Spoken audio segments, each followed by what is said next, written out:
Greetings dear viewer. In this video I will be covering step by step how to counter Gangplank in the top lane. Please enjoy and please learn something new. And like Mercury Stretch is fine, honestly, it's fine. But I just think Ionian Boots of Lucidity has a much higher priority in my head. So whenever there's CC, unless enemies have like full AP comp, full magic damage comp, then I go, then I would go Mercury Stretch. If they have CC also. He'll invade. Thoughts on Demolish, not good. It's very greedy. If you play like Shen like a Tryndamere, sure. But I think when Shen is played correctly in organized play, he's not gonna use Demolish. But in solo queue, you can get away with it, right? But I think Shield Bash is just a better rune. Because I want to optimize for combat power.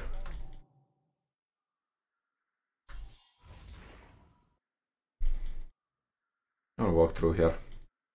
See what me meet. Syndra might get first strike stacks off of me, so that's maybe not good. We go set up for lane. This guy's running first strike. Corrupting potion. With balanced steps. You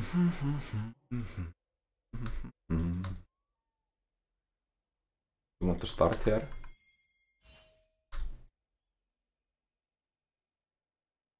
Yesterday I hit triple taunt with E-Flash. Congrats, dude. Big.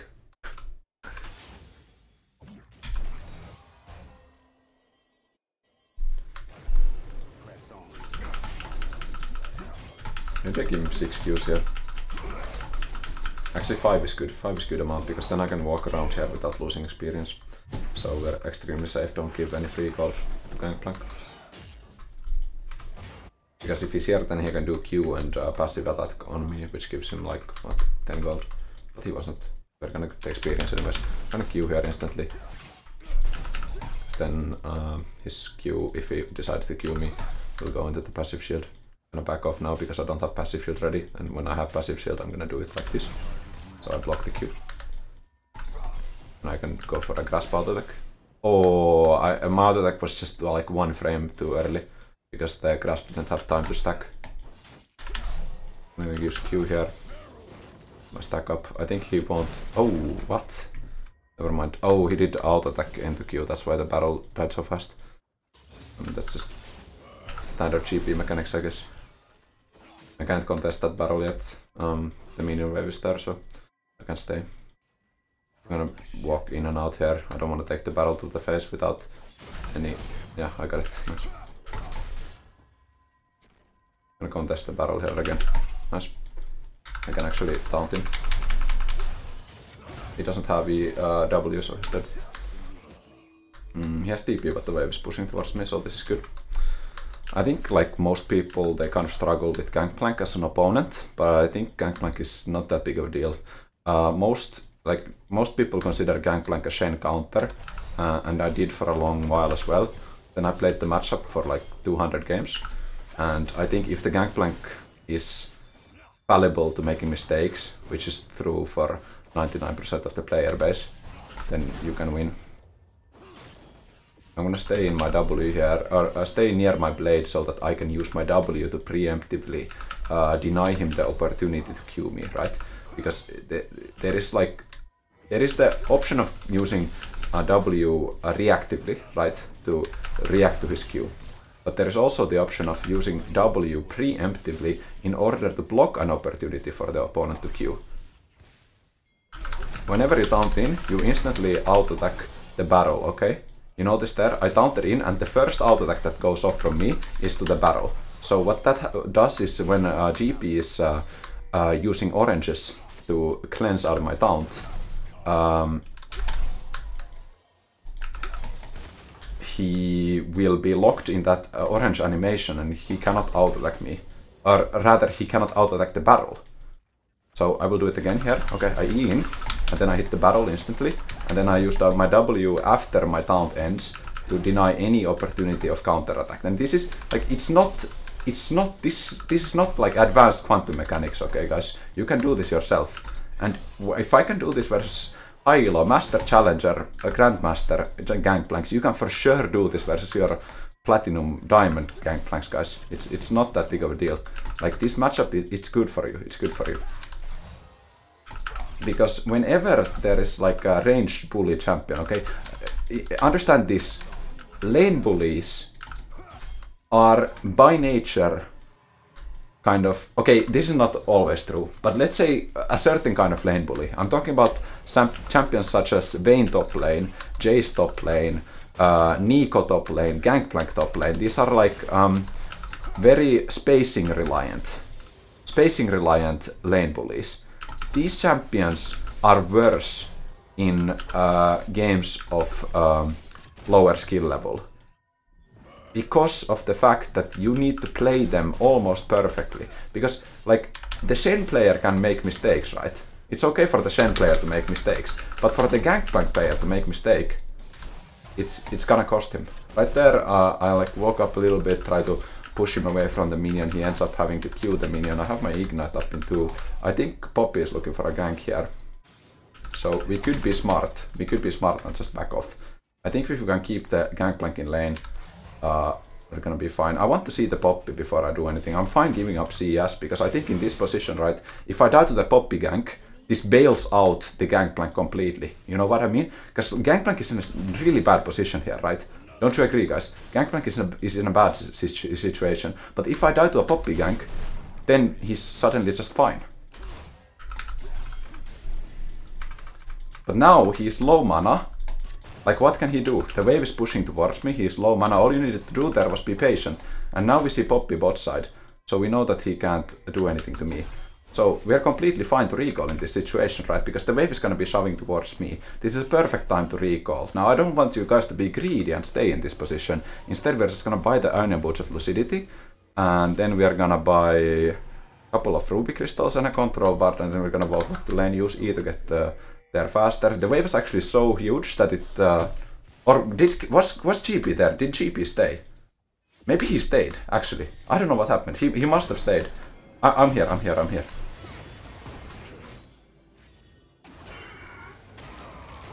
Okay, Zac jumps in, but I think it's too late for this play. I should have looked, because I think the wave shoved out faster than I thought it would. But it was only a normal wave. It was because the next wave was a siege minion wave, and siege minion waves obviously take longer time to be killed because they have the siege minion.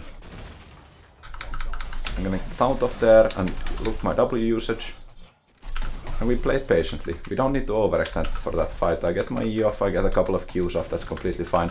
He has to waste one corrupting potion charge, or not waste, rather use, because he's getting value out of it. Waste kind of implies. Ooh, nice. This was a 2-part max range Q combo from GP, so if you don't play GP, you might not recognize that that is difficult to do. Or, well, difficult and difficult, but I say it's difficult. I think it's one of the most difficult core mechanics that a champion can have. So what they do is they press Q like this from max range. Dude, I was making an educational point. You can't attack me when I'm making an educational point. So I'm gonna use my W there to block the Sheen proc on the Q and just deny some damage from the Gangplank. He has wasted used all his corrupting potion charges. So now we're gonna back off a little bit and we're gonna wait for the corrupting. There's gonna be a Poppy here, by the way. There is a Poppy somewhere here. And guys, like, I'm fine giving up that CS, okay? You have to understand. I'm fine giving that CS up. Because all you need to do is make sure that the GP does not get ahead. This is the idea in these lanes. Because it is the opponent's job to get ahead, okay? And your job is to prevent it. And prevention is often much easier than accomplishing something, okay? Let's see mid lane, because we have maybe ult opportunity there. I can still chill here and get the experience from these minions dying. And at the same time I can peacefully look for an ultimate opportunity. The wave is going to be pushing towards me. We're completely happy with this. We're going to go in and we're going to get the barrel kill. It's 10 gold in the bank. And I'm happy with that.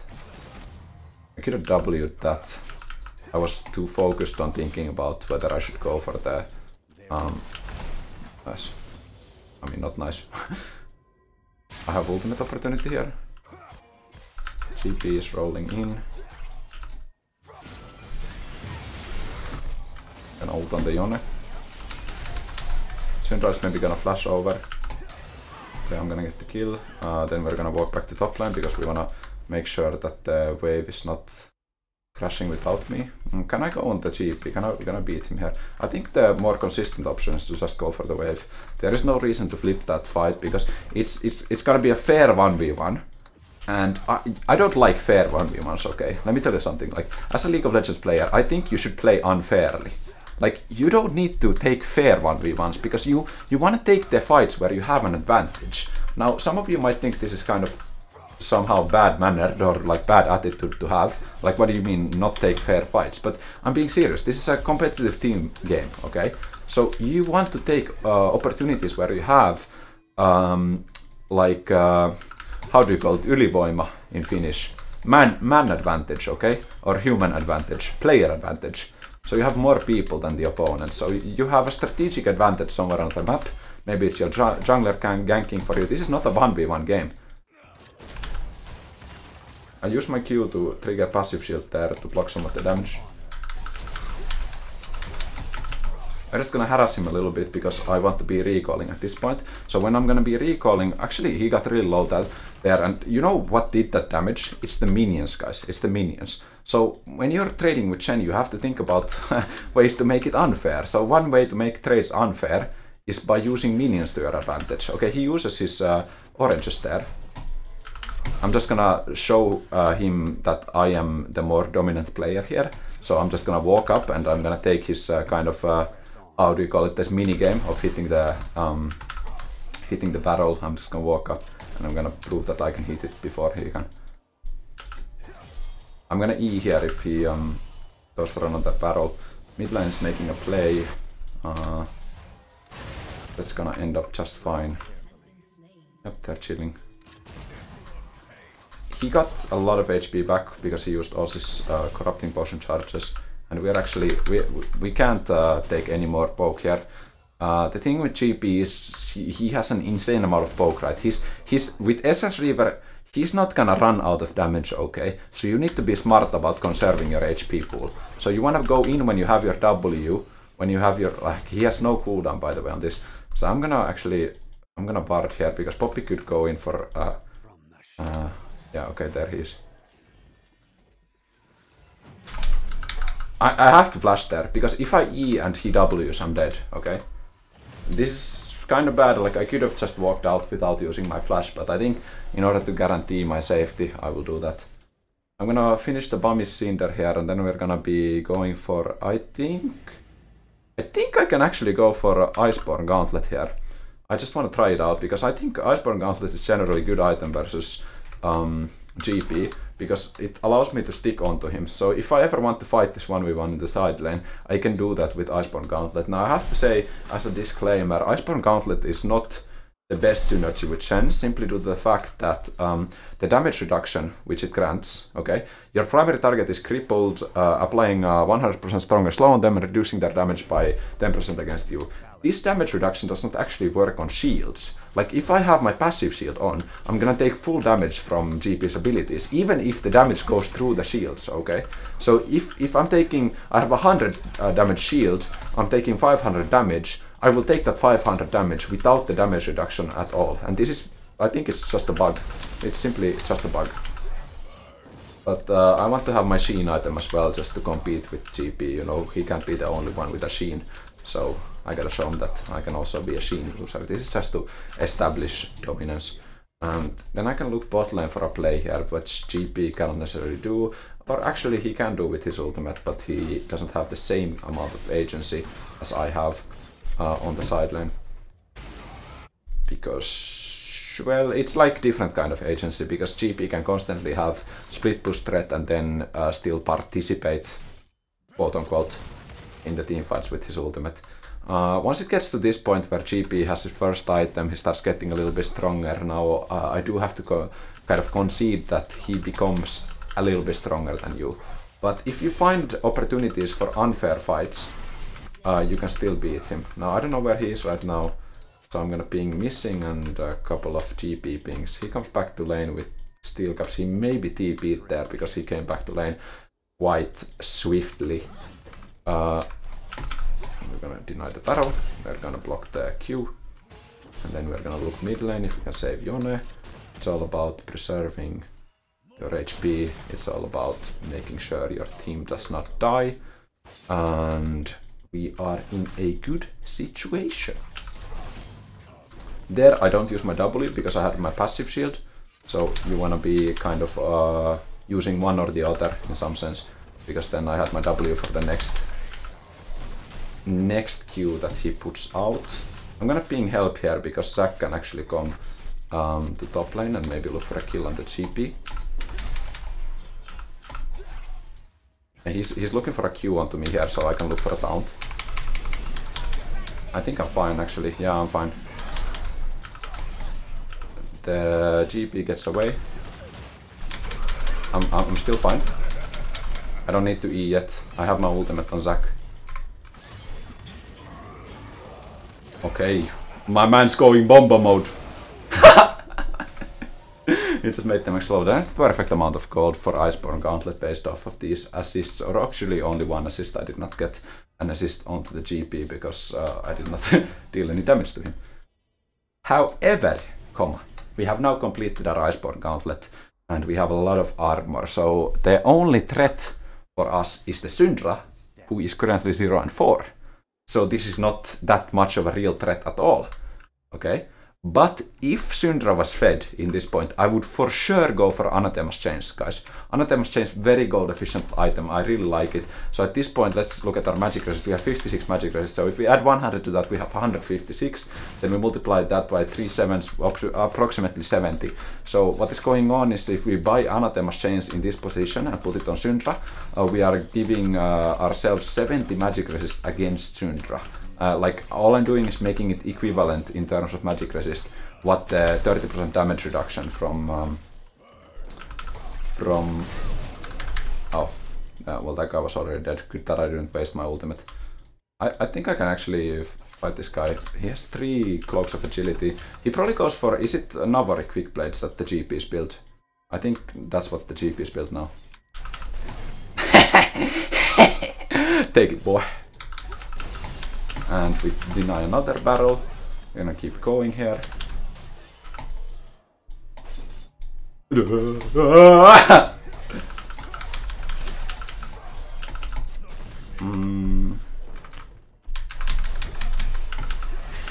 Oh, one auto attack off. Ah, it was close, it was close. I had the masculine, toxic masculine urge to go for a 1v1, which was completely fair. So I kind of spoke, let's say I didn't spoke against my playstyle, rather I played against what I spoke earlier.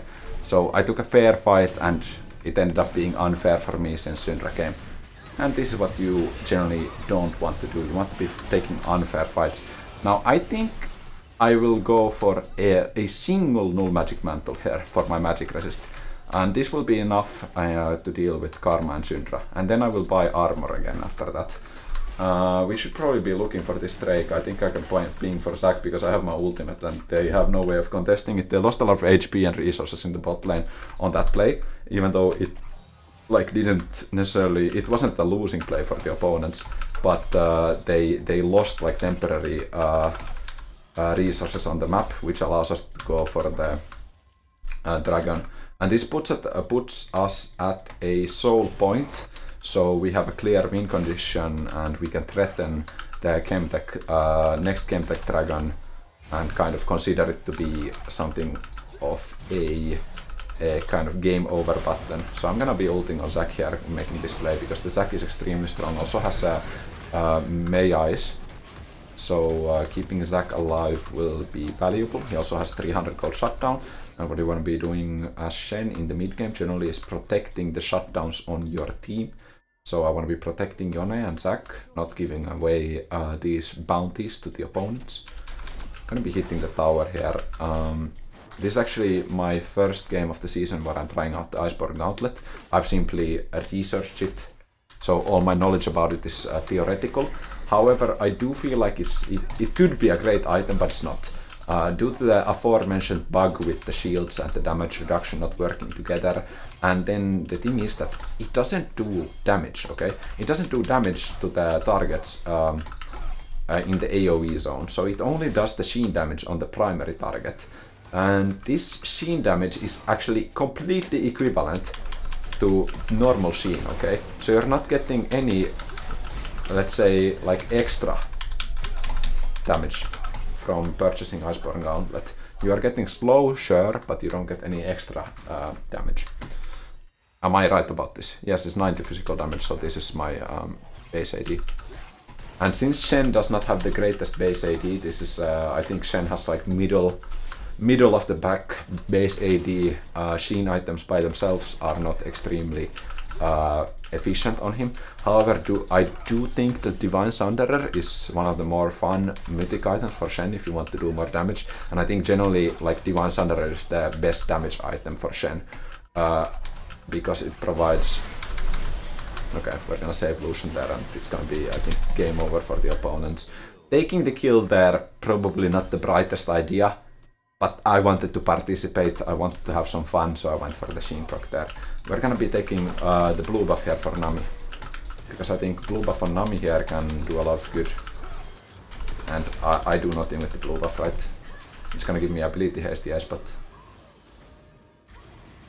I think we have to look out for support players, guys, as well. Like, there's so much like this carry kind of prejudice mindset going around in League of Legends that I think support players deserve to get some love as well. So I'm gonna be donating that blue buff over to the support, and I'm just gonna be standing in the GP ultimate to establish my dominance even further. Then we're gonna be looking for this opening because the opponents were around this area.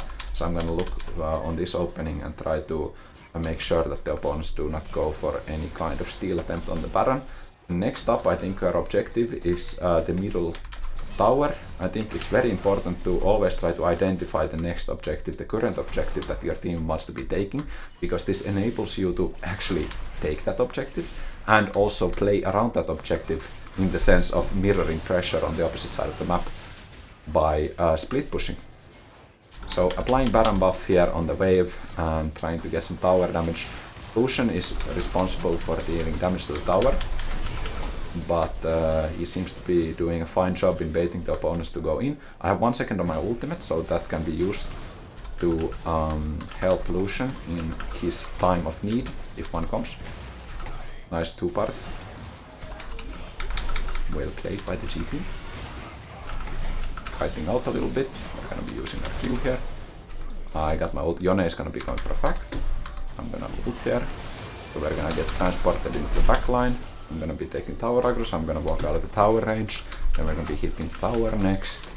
And I think we can probably look to end on this wave. The opponents have 3 people dead, 20-second cooldown death timers. Actually, probably can't end.